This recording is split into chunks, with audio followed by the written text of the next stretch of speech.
আসসালামু আলাইকুম, আমন্ত্রণ মাই টিভি সংবাদে। আপনাদের সাথে আছি আমি উম্মে সাবিনা।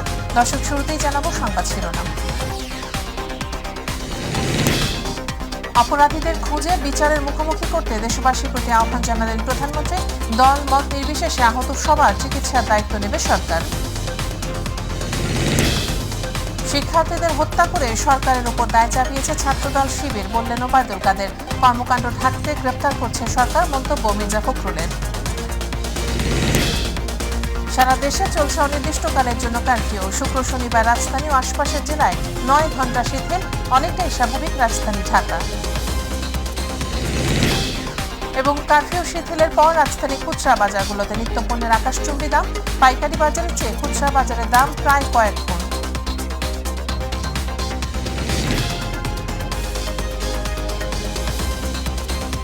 দর্শক, শুনছিলেন সংবাদ শিরোনাম, এবার বিস্তারিত। কোটা আন্দোলনের নামে সহিংস ঘটনায় ক্ষতিগ্রস্ত বিটিভি ভবন পরিদর্শন করেছেন প্রধানমন্ত্রী শেখ হাসিনা। এ সময় হামলাকারীরা যেন দেশে নানাচে কানাচে লুকিয়ে রয়েছে তাদের খুঁজে বের করে শাস্তির মুখোমুখি করতে দেশবাসীর প্রতি আহ্বান জানান তিনি। প্রধানমন্ত্রী বলেন, তার বক্তব্য বিকৃত করে কোটা আন্দোলনকারীদের উস্কে দিয়ে আন্দোলনকে ভিন্ন খাতে প্রবাহের চেষ্টা করা হয়েছে। আরও জানাচ্ছেন রাকিব হাসান। সকালে কোটা আন্দোলনের নামে নাশকতাকারীদের হামলায় ক্ষতিগ্রস্ত বিটিভি ভবন পরিদর্শনে আসেন প্রধানমন্ত্রী শেখ হাসিনা। এ সময় ক্ষতিগ্রস্ত বিটিভি কার্যালয়ের বিভিন্ন অংশ ঘুরে দেখেন তিনি। কথা বলেন প্রতিষ্ঠানটির কর্মকর্তা কর্মচারীদের সাথে। প্রধানমন্ত্রী তার বক্তব্যে কান্না জড়িত কণ্ঠে বিটিভির সাথে জড়িয়ে থাকা নিজের স্মৃতির কথা তুলে ধরেন। এই টেলিভিশনে যে ধ্বংসযজ্ঞ আমি দেখলাম, এটা কারো পক্ষে সহ্য করে না। আমরা অনেক রক্ত দিয়ে স্বাধীনতা দিচ্ছি, দেশটাকে গড়ে তুলব। এই দেশের মানুষ বিশ্বের দরবারে মাথা উঁচু করে চলবে। আর আজকে সেখানে কি হলো? আজকে সেই সম্মানটা ধুলায় মিটিয়ে দিল। যারা সহিংসতা করেছে তারা দেশের আনাচে কানাচে লুকিয়ে আছে জানিয়ে তাদের খুঁজে বের করে শাস্তির মুখোমুখি করতে দেশবাসীর প্রতি আহ্বান জানান তিনি। যারা এসবের সাথে জড়িত সারা বাংলাদেশের আনাচে কানাচে যে যেখানে আছে তাদের খুঁজে বের করুন, তাদের খুঁজে বের করুন এবং তাদের শাস্তির ব্যবস্থা করার জন্য সহযোগিতা করুন। আমি দেশবাসীর কাছে সেই আহ্বান জানাই। প্রধানমন্ত্রী অভিযোগ করেন, তার বক্তব্যকে বিকৃত করে কোটা আন্দোলনকারীদের উস্কে দিয়ে আন্দোলনকে ভিন্ন খাতে প্রবাহের চেষ্টা করা হয়েছে। আমার একটা কথা নিয়ে তারা কতদিন প্রতিবাদ করলো। কি কথা বলেছিলাম আমি? আমার কথাটাকে বিকৃত করা হয়েছিল। আমি বলেছিলাম মেধা মেধা মেধা, কোটা না মেধা। যারা পরীক্ষা দিয়ে মেধাবী তারাই তো পাচ্ছে। সেই সূত্রে আমি বলেছিলাম যে কি মেধাবী কি শুধু মানে মুক্তিযোদ্ধা পরিবারের সন্তান সন্ততিরা কি মেধাবী না? তাহলে মেধাবী কি শুধু ওই রাজাকারের ছেলে মেয়ে? 2013 সালে বিএনপি জামাত যে কায়দায় অগ্নিসন্ত্রাস করেছিল, এবারের ধরন তার থেকে ভিন্ন বলেও জানান সরকার প্রধান।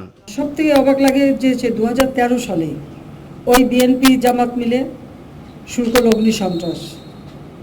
তখন প্রায় 3800 মতো গাড়ি, 29টা রেল, 8টা লঞ্চ এবং প্রাইভেট কার এবং সিএনজি থেকে এগুলি রিক্সা, এগুলি তো পুড়িয়েছে। কিন্তু সেই পোড়ানো থেকে এবারে পোড়ানোর চরিত্রটা কিন্তু একটু আলাদা। এবারে তারা গান পাউডার ব্যবহার করেছে এবং জিনিসে সব পুড়ে একবারে ছাই। লন্ডনে বসে প্রবাসীদের উস্কে দিয়ে বিশ্বের কাছে বাংলাদেশের ভাবমূর্তি ক্ষুণ্ণ করার চেষ্টা করা হচ্ছে অভিযোগ করে গুজবে কান না দিতে দেশবাসীর প্রতি আহ্বান জানান প্রধানমন্ত্রী শেখ হাসিনা। লন্ডন থেকে নির্দেশ যায় যেখানে যেখানে বাঙালি আছে সেখানে সেখানে আন্দোলন করতে হবে। আর এই আন্দোলন করতে যে তাদের অবস্থাটা কি, সারা পৃথিবী জুড়ে দেশটাকে একেবারে, এবং এখনও আরও অনেক জায়গায় টেলিফোন করে বলছে ওখানে আন্দোলন করো। এমন এমন দেশে আমাদের সেখানে ফোন করে আমাকে জানাচ্ছে, মেসেজ দিচ্ছে। তাহলে যেটা করা মানে কি আমাদের দেশের ভাবমূর্তি শুধু নষ্ট না, যারা কোনো কাজ করে খাচ্ছে তাদের রুজি রোজগারও তো নষ্ট হয়ে যাবে। রাকিব হাসান, মাই টিভি, ঢাকা। প্রধানমন্ত্রী শেখ হাসিনা বলেছেন, সাম্প্রতিক সহিংসতায় দল মত নির্বিশেষে আহত সবার চিকিৎসা ও আয় রোজগারের ব্যবস্থা করবে সরকার। বিকেলে ঢাকা মেডিকেল কলেজ হাসপাতালে সহিংসতায় আহতদের দেখতে গিয়ে তিনি একথা বলেন। শেখ হাসিনা বলেন, সহিংসতায় আহতদের চিকিৎসার জন্য যা যা দরকার সবই করবে সরকার। এ সময় তিনি প্রশ্ন রেখে বলেন, কোটা নিয়ে সব দাবি মেনে নেয়ার পরও কেন আন্দোলন শেষ হচ্ছে না? এ সময় প্রধানমন্ত্রী ঢাকা মেডিকেল কলেজ হাসপাতালে কয়েকটি ওয়ার্ড ঘুরে আহতদের খোঁজ খবর নেন। তিনি চিকিৎসক এবং নার্সদের সঙ্গে কথা বলেন, আহতদের সব ধরনের চিকিৎসা দেওয়ার নির্দেশ দেন।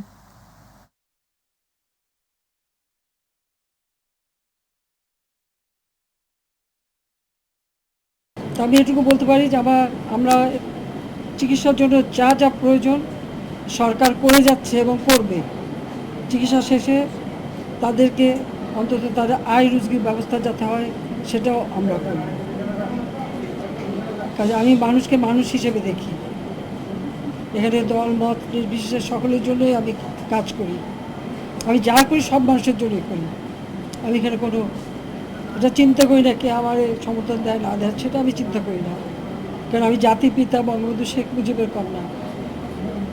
মানুষ আমাকে ভোট দিয়ে প্রধানমন্ত্রী করছে তাদের সেবা করতে, সেভাবেই আমি সেবা করি। কিন্তু আমি দেশের মানুষ এবং আন্তর্জাতিক ক্ষেত্রে সবাইকে আহ্বান করব যে এই যে বর্বরতা, এই যে সন্ত্রাস, জঙ্গি এবং মানুষের হত্যা, এটা সম্পূর্ণ জঙ্গি কাজ। আওয়ামী লীগের সাধারণ সম্পাদক ও সেতুমন্ত্রী ওবায়দুল কাদের বলেছেন, আন্দোলনের নামে জামায়াত শিবির বিএনপি শিক্ষার্থীদের হত্যা করে সরকারের উপর দায় চাপিয়েছে। কয়েক হাজার নেতাকর্মী ও পুলিশের উপর হামলা চালিয়ে আহত করেছে। নজিরবিহীন তাণ্ডব চালিয়েছে তারা। তাদের উদ্দেশ্য ছিল শেখ হাসিনা সরকারকে ক্ষমতা থেকে নামানো। দুপুরে আওয়ামী লীগের ধানমন্ডি রাজনৈতিক কার্যালয়ে এক সংবাদ সম্মেলনে তিনি এসব কথা বলেন।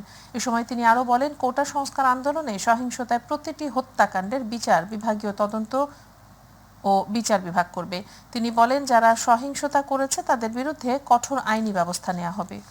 তাদের সুইসাইড স্কোয়াড অনুপ্রবেশ করে ঢাকা সহ সারা দেশে ৭১-এ পাকিস্তানি কায়দায় তাণ্ডব চালিয়েছে। কোটা আন্দোলনকে পুঁজি করে রাষ্ট্রের ওপর হামলা তারেক রহমানের নির্দেশে হয়েছে বলে জানিয়েছেন পররাষ্ট্রমন্ত্রী ডক্টর হাসান মাহমুদ। দুপুরে জাতীয় প্রেসক্লাবে দেশ ও স্বাধীনতা বিরোধী সন্ত্রাস নৈরাজ্যের বিরুদ্ধে ঐক্যবদ্ধ প্রতিরোধের শপথ শীর্ষক আলোচনা সভায় তিনি এসব কথা জানান। বলেন, বিএনপির লোকেরাই স্বীকারোক্তি দিয়েছে, ছাত্রলীগের কর্মী মারলে ৫,০০০ টাকা, পুলিশ মারলে ১০,০০০ টাকা পুরস্কার দেওয়া হবে। তারেক রহমানের ভয়েসও সরকারের হাতে এসেছে। তিনি আরও বলেন, বিএনপির নেতাকর্মীরাই আন্দোলনে ঢুকে নৈরাজ্য সৃষ্টি করার নির্দেশ দিয়েছে দুর্বৃত্তদের। এ সময় মন্ত্রী বলেন যে কোনো রাজনৈতিক দল দেশের ক্ষতি করতে পারে না, বিএনপি কোনো রাজনৈতিক দলই হতে পারে না বলেও মন্তব্য করেন হাসান মাহমুদ। তারেক রহমানের নির্দেশে হয়েছে, ছাত্রলীগ মারলে ৫,০০০ টাকা, পুলিশ মারলে ১০,০০০ টাকা, স্বীকারোক্তি দিয়েছে। বিএনপি মহাসচিব মির্জা ফখরুল ইসলাম আলমগীর বলেছেন, সরকার সাধারণ শিক্ষার্থীদের ওপর গণহত্যা চালিয়েছে। নিজেদের কর্মকাণ্ড ঢাকতে এখন বিরোধী নেতাকর্মীদের গ্রেফতারে অভিযান চালানো হচ্ছে। আজ গণমাধ্যমে পাঠানো এক বিবৃতিতে তিনি এসব কথা বলেন। মির্জা ফখরুল বলেন, সরকার চাইলে শিক্ষার্থীদের আন্দোলন শান্তিপূর্ণভাবে শেষ করতে পারত, কিন্তু তা না করে দমন পীড়নের পন্থা বেছে নিয়েছে।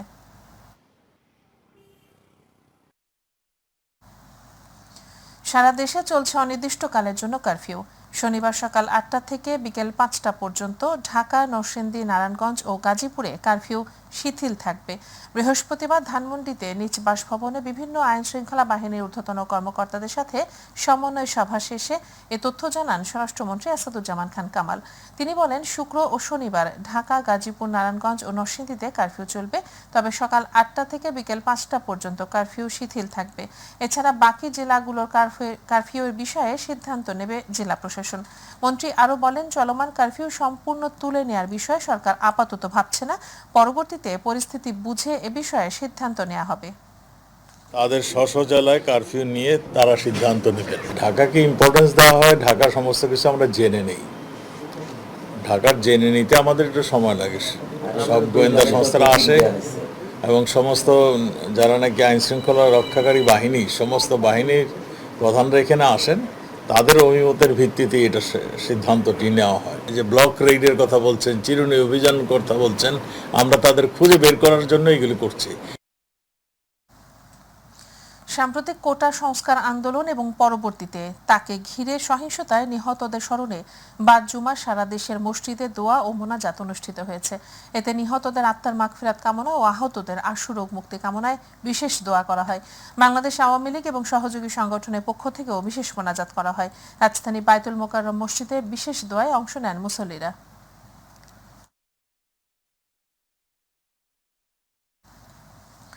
সাধারণ ছাত্ররা জ্বালা ও পোড়া ও সহিংসতা এবং ধ্বংসাত্মক কাজের সঙ্গে জড়িত নয় বলে দাবি করেছে সাধারণ শিক্ষার্থী মঞ্চ নামের একটি ছাত্র সংগঠন।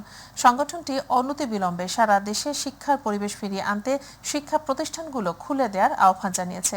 মঞ্চের সমন্বয়ক এলিয়ান কাফি প্রতীক সহ কোটা আন্দোলনে সম্পৃক্ত 91 জন সাধারণ শিক্ষার্থী স্বাক্ষরিত এক প্রেস বিজ্ঞপ্তিতে এ দাবি জানানো হয়। প্রেস বিজ্ঞপ্তিতে বলা হয়, বিগত 3 জুলাই থেকে কোটা সংস্কার এবং আমাদের অধিকার আদায়ের দাবিতে সারা দেশে সাধারণ শিক্ষার্থীরা আন্দোলনে অংশগ্রহণ করেন। এই অধিকার আদায়ের আন্দোলনে অনেক শিক্ষার্থী শহীদ হয়েছেন। তবে যৌক্তিক আন্দোলনের দাবির মুখে 23 জুলাই সরকারি প্রজ্ঞাপন জারির মাধ্যমে শিক্ষার্থীদের আংশিক বিজয় অর্জিত হয়েছে। কারফিউ শিথিলের পর রাজধানীর খুচরা বাজারগুলোতে নিত্যপণ্যের আকাশচুম্বী দাম। পাইকারি বাজারের চেয়ে খুচরা বাজারে পণ্যের দাম প্রায় কয়েক গুণ। পাইকাররা বলছেন খরচের চেয়ে কম দামে বিক্রি করতে হচ্ছে পণ্য। আর খুচরা বাজারে ক্রেতাদের অভিযোগ, পাইকারদের থেকে কম দামে পণ্য কিনলেও খুচরা ব্যবসায়ীরা সিন্ডিকেট করে কয়েক গুণ করেছে নিত্যপণ্যের দাম। আমেনা হিরা রিপোর্ট। কারফিউ শিথিলের পর বাজারে ক্রেতাদের অনেকটাই ভিড়। তবে টানা কয়েকদিন সবকিছু বন্ধ থাকার বাহানায় বাজারে প্রয়োজনীয় নিত্যপণ্যের দাম ধরাছোঁয়ার বাইরে। পাইকারি বাজারে প্রকারভেদে 1 কেজি আলুর দাম 50 থেকে 60 টাকা আর দেশি পেঁয়াজ 95 থেকে 100 টাকা। কিন্তু খুচরা বাজারে এসব পণ্যের দাম অনেকটাই বেশি। লাল আলুর দাম চলছে 50 টাকা কেজি, 65 কেজি আলুর দাম 3250 টাকা দাম, লাল গুটি আলুর দাম 60 টাকা কেজি, 58 টাকা কেজিও বিক্রি হয়। দেশি পেঁয়াজের রেট হচ্ছে আজকে বেশি 100 টাকা 98 টাকা কেজি। 2 দিন আগে দাম ছিল 105 106, এখন দাম একটু কমছে, এলসির আমদানি বেশি, এই জন্য দাম একটু কম। রাজধানীর খুচরা বাজারে 60 টাকার নিচে নেই কোনো সবজি। তবে পাইকারি বাজারে সবজি হাতের নাগালে। কেজি প্রতি ধুন্দুল 10 টাকায়ও বিক্রি করতে পারছেন না পাইকাররা। তবে এই সবজি খুচরা বাজারে ঢুকলে তার দাম হয়ে যাচ্ছে 60 থেকে 70 টাকা। আর বেগুন পাইকারিতে 40 টাকায় বিক্রি হলেও ভোক্তারা খুচরা বাজারে কিনছে 80 থেকে 90 টাকা দরে। কচু 10 টাকা কেনা 10 টাকায় বিক্রি, আর ধুন্দুল 15 টাকা নেনে 16 টাকা 18 টাকা 20 টাকা বিক্রি। ধুন্দুল কিনলাম হচ্ছে 60 টাকা করে, তার আগের দিন কিনছে 80 টাকা করে। মানে দ্রব্যমূল্য দাম বাড়তি, অথচ আমাদের ইনকাম কিন্তু আমাদের ইনকাম বাড়তেছে না, বাট দ্রব্যমূল্য এভাবে বাড়তেছে। ছোটখাটো বাজারে বাজারে কাঁচামরিচের ঝাঁজ থাকলেও পাইকারি বাজারে নেই মরিচের ঝাঁজ। পাইকারি বাজারে কেজি প্রতি মরিচ বিক্রি হচ্ছে 100 থেকে 120 টাকা দরে। তবে খুচরা বাজারে মরিচ 250 থেকে 300 টাকা কেজিতে বিক্রি হচ্ছে। কচু, লাউ, মিষ্টি কুমড়া সহ সব ধরনের সবজিতেই পাইকাররা লাভের মুখ না দেখলেও খুচরা ব্যবসায়ীদের ব্যবসা খুব একটা খারাপ নয়। মরিচ 100 টাকা কেজি বেশি, মোকামে কিনা 150 টাকা কেজি। লাভ হয় না, লাভ হয় না, আমাকে লস, গাড়ি ভাড়া লস। গাড়ি ভাড়া আমরা 17 টাকা মাল কিনছি, 18 টাকা বেচছি, আমাকে 5 টাকা করে গাড়ি ভাড়া 21 টাকা করে পড়ছে। বেশি বলতে বেশি বাজার যখন বাড়ে তখন আমরা বাড়তি বেচতে হয়, আর কমলে কমতি। খুচরা বাজারের দাম বাড়ানোর সিন্ডিকেটে অতিষ্ঠ ভোক্তারা অভিযোগ করছেন সবকিছুতেই রাখা হয় বাড়তি মূল্য। বর্তমানে বাজারের অবস্থা আরো ঊর্ধ্বগতি, এতে যারা খেটে খাওয়া মানুষ, সকল প্রকার মানুষের মধ্যে একটা আতঙ্ক সৃষ্টি হয়েছে। পাইকারি বাজারে যে সবজির মূল্য মাত্র 10 টাকা, খুচরা বাজারে আসলে সেই সবজির মূল্য হয় 60 টাকা কেজি। নিত্যপণ্যের এমন আকাশচুম্বী দামের তারতম্যে ভোক্তারা এখন নাজেহাল। তাই ভোক্তাদের দাবি শুধু পাইকারি মার্কেট নয়, খুচরা বাজারেও নিতে হবে মনিটরিংয়ের যথাযথ পদক্ষেপ। আমেনা হিরা, মাই টিভি, ঢাকা। কোটা সংস্কার ও বৈষম্য বিরোধী ছাত্র আন্দোলনের ওপর ভর করে দেশব্যাপী নৈরাজ্য চালায় জামাত শিবির ও বিএনপি। বিশেষ করে গণমাধ্যমে বেশ আলোচনায় সরব ছিল নরসিংদী জেলা। তবে স্থানীয় রাজনৈতিক অঙ্গনে অভ্যন্তরীণ দ্বন্দ্বের কারণে অগ্নিসংযোগ সহ নৈরাজ্য চালানো হয় নরসিংদীর মাধবদী পৌরসভায়। এমনকি ভাড়াটিয়া সন্ত্রাসী দ্বারা মেয়রকে হত্যার চেষ্টা সহ পুড়িয়ে ছাই করে দেয়া হয় বঙ্গবন্ধুর ছবি, প্রধানমন্ত্রীর দেয়াল খচিত মুরাল। নরসিংদী প্রতিনিধি তৌহিদুর রহমানকে সাথে নিয়ে তাপস চন্দ্র দাসের ক্যামেরায় আরও জানাচ্ছেন আবু সাইদ অপু। গেল ১৯ জুলাই শুক্রবার বিকেল ৩:৩৫। অগ্নিকাণ্ডের কালো ধোঁয়ার কালিমায় ঢেকে গেছে প্রধানমন্ত্রী শেখ হাসিনার দেয়ালখচিত মুরাল। সিসিটিভি ক্যামেরার ফুটেজ লক্ষ্য করা যাচ্ছে পূর্ব পরিকল্পিতভাবে হামলা চালানোর প্রক্রিয়া। তবে এরা কেউ ছাত্র নয়,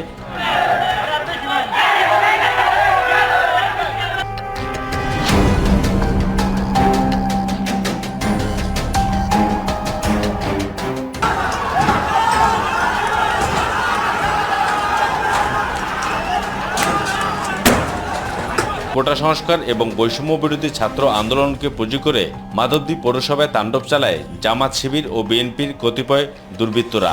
এর পরদিন শনিবার আবারও দ্বিতীয় দফায় চালানো হয় মাধবদী পৌরসভায় নারকীয় তাণ্ডব। এতে ক্ষয়ক্ষতির পরিমাণ দাঁড়ায় প্রায় 7 কোটি টাকার উপরে।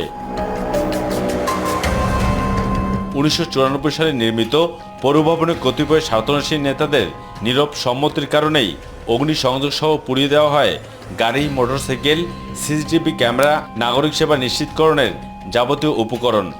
আমি দেখি আগুন সব দাউ দাউ করে জ্বলতেছে, গাড়িটা রেগুলার সবগুলো আগুন জ্বলতেছে। কিছু ছেলে পেলে আসলো, আইসা তখন তারা তেল দিয়ে আগুনটা ধরাই দিছে। 2টা গাড়ি জ্বলতেছে আর ভিতরে অনেক ধোঁয়া।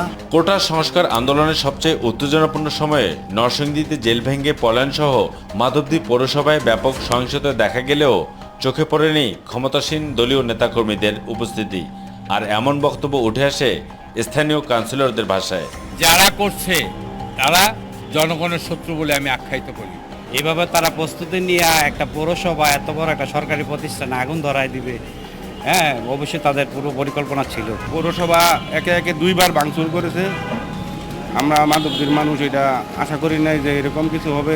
জেলায় দলের অভ্যন্তরীণ কোন্দলের কারণে হামলাকারীদের প্রতিহত করতে পারেনি বলে সমালোচনা রয়েছে দলের ভেতরেই। তবে মাধবদী পৌরসভার মেয়র সহ ছাত্রলীগ ও অঙ্গ সংগঠনের হাতে গোনা কয়েকজন নেতা ছাড়া আর রাজপথে কেউ নামেনি বলে অভিযোগ মাধবদী পৌর মেয়রের। আমি যখন মাঠে নামি, আমার নেতা কর্মীদেরকে সাথে নিয়ে আমরা সবাই মাঠে নামি, তখন কিন্তু আমি জেলা আওয়ামী লীগের বা উপজেলা আওয়ামী লীগের কাউকে কিন্তু আমরা কিন্তু পাশে পাই। মানে বিএনপি যে আমাদের দুষ্কৃতিকে আক্রান্ত হলাম, তখন আমরা কিন্তু 1-150 লোক নিয়ে এই হাজার লোকের পক্ষে কিন্তু আমাদের সংগ্রাম করা, আন্দোলন করা সম্ভব না। এমনকি ভাড়াটিয়া সন্ত্রাসী দ্বারা মেয়রকে হত্যার চেষ্টা সহ পুড়ে ছাই করে দেয় বঙ্গবন্ধুর ছবি। ভেঙে ফেলা হয় প্রধানমন্ত্রীর ছবিও। জীবন বাঁচাতে সোনালী টাওয়ারে মেয়র আশ্রয় নিলেও সেখানেও হামলা চালায় দুর্বৃত্তরা বলেও অভিযোগ করেন মেয়র। এটা আসলে পরিকল্পনা করে ঘটনা হয়েছে আওয়ামী লীগকে দুর্বল করার জন্য। কারণ আমাকে এবং আমার নেতাকর্মীদেরকে মেরে ফেলতে পারলে কিন্তু মনে করেন যে এখানে আওয়ামী লীগটা আর কেউ করার মতো কোনো লোক থাকবে না। নেপথ্য থেকে দেশ ও রাষ্ট্রকে অস্থিতিশীল করতে চেয়েছিল তাদের দৃষ্টান্তমূলক শাস্তি নিশ্চিত করা দাবি ছিল সুপুলভোগী নগরবাসীর। আমাদের এই মাধবদীতে কখনো সহিংসতা এরকম বড় ধরনের হয় নাই। তাদের আইনের আওতায় বিচার হোক, এটা আমরা সবাই চাই, জনগণ সবাই চাই। তারা এই আমাদের মাধবদী পৌরসভার কেউ না, অন্যায় যারা করেছে তাদেরকে শাস্তি তো অবশ্যই পেতে হবে। মানুষকে সেবাও দিতে পারতেছি না, মানে আমাদের আসলেই সমস্যা হচ্ছে, বিশেষ করে জনগণদের বেশি সমস্যা হচ্ছে। 2 দফা হামলায় পুড়িয়ে ছারখার করে দেওয়া হয় মাধবদী পৌরসভার গাড়ি, অগ্নিসংযোগ করা হয় পুরো ভবন। তবে যারা এসব ভবনে আগুন লাগিয়েছে সেসব দুর্বৃত্তদের বিচারের আওতায় এনে শাস্তি নিশ্চিত করার দাবি জানিয়েছেন মাধবদী পৌরসভার নগরবাসীরা। নরসিংদীর মাধবদী পৌরসভা থেকে আবু সাইদ অপু, মাই টিভি। গেল কয়েকদিন আইন শৃঙ্খলা পরিস্থিতি অস্থিতিশীল থাকায় কুষ্টিয়ার খাজানগরে দেশের অন্যতম বৃহত্তর চালের মোকাম থেকে উৎপাদিত চাল সারা দেশে সরবরাহ ব্যাহত হয়। এতে চালের বাজার অস্থিতিশীল হওয়ার সাথে চাল কল মালিকরাও ক্ষতির সম্মুখীন হন। তবে স্থানীয় প্রশাসনের কড়া পাহারায় প্রায় 150 ট্রাক চাল ঢাকাসহ দেশের বিভিন্ন বাজারে সরবরাহ করা হয়। কুষ্টিয়া প্রতিনিধি আব্দুর রাজ্জাক বাচ্চুর তথ্য ও ভিডিও চিত্রে রিপোর্ট করছেন আমিনা হিরা। গেল কয়েকদিন ধরেই কুষ্টিয়ায় চালের বাজার অস্থিতিশীল। 2 থেকে 3 সপ্তাহ ধরে সব রকমের চালের দাম কেজিতে বেড়েছে 4 থেকে 5 টাকা। আবার শিক্ষার্থীদের কোটা আন্দোলনে বেশ কয়েকদিন স্থবির ছিল সারা দেশ, আর এতেই ব্যাহত হয় চাল সরবরাহ।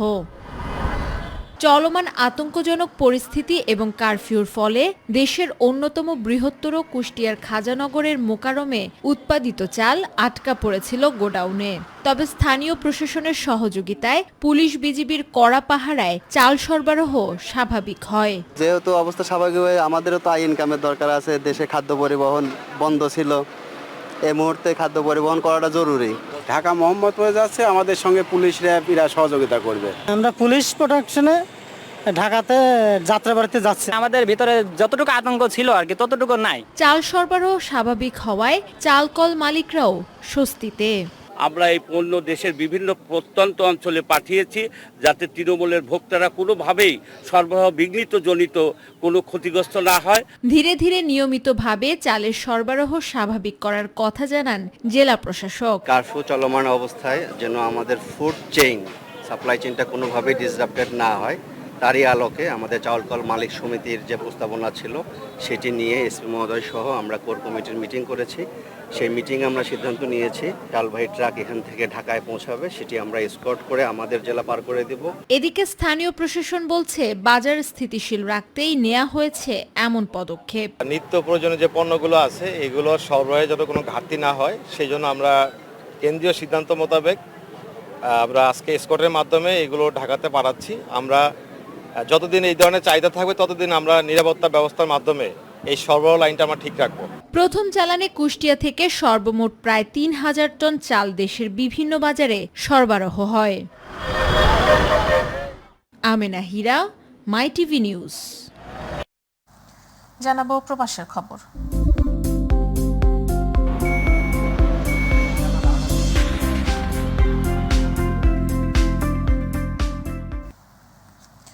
কুয়েতে মুক্তধারা সংগঠন ও বাংলাদেশি বন্ধু মহল কুয়েতের পক্ষ থেকে এক মুক্তিযোদ্ধাকে বিদায় সংবর্ধনা দেওয়া হয়েছে।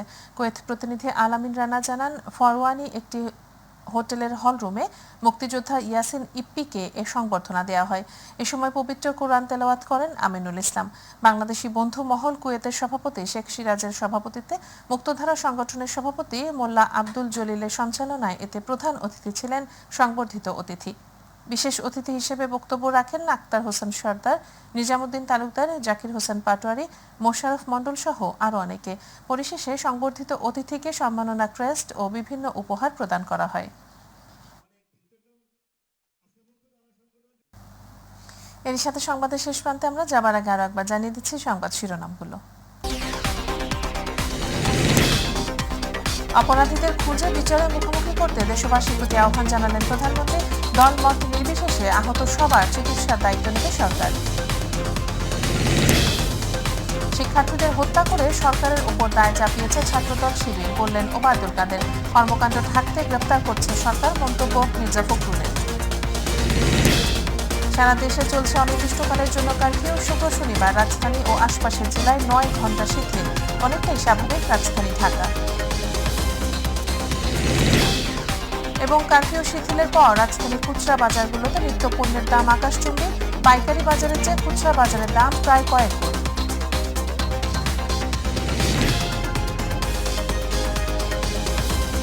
দর্শক, এই ছিল এখনকার সংবাদে। এছাড়া ইউটিউবে মাই টিভি সংবাদ থেকে ভিজিট করুন youtube/mytvb নিউজ এবং আমাদের অনুষ্ঠান দেখতে ভিজিট করুন youtube/mytv বাংলা, facebook/mytv বাংলা।